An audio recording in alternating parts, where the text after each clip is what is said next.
Этот целитель сказал, что в течение этих от 3 до 5 лет, что она приехала, это пила и молоко верблюжье молоко.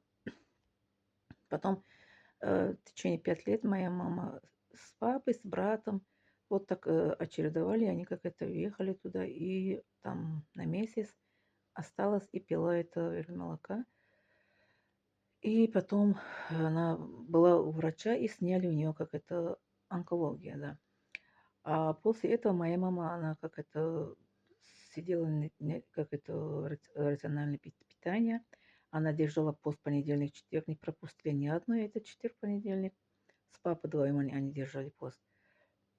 И после вот такой диагноз она поправилась, еще она работала, это для пенсии какие-то года не хватало. Она пенсии вышла, она стала бабушка, прабабушка, 80 лет. Она потом, это было ей, умерла моя мама. После вот такой диагноз, что сказали, 4 или 6 месяцев осталось жить, она по милости Аллаха, по воле Аллаха, она поправилась, и она жила еще почти 30 лет еще. Ну, 25-6 лет, вот почти 30 лет она жила еще. Это поэтому мы, когда какой-то диагноз ставят, мы не должны терять надежду.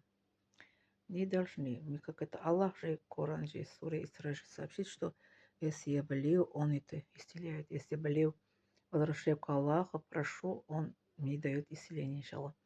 Поэтому, если мы болеем какие-то серьезные болезни, какой-то это неизлечимый, как это болезнь диагностирует, мы должны как это уповать на Аллаха и надеяться к Аллаху, что Он как это дает болезни, и Он отправляет нам это исцеление через своего раба, как целитель, врач, или как хирург, или кто это, он, Аллах сам лучше знает.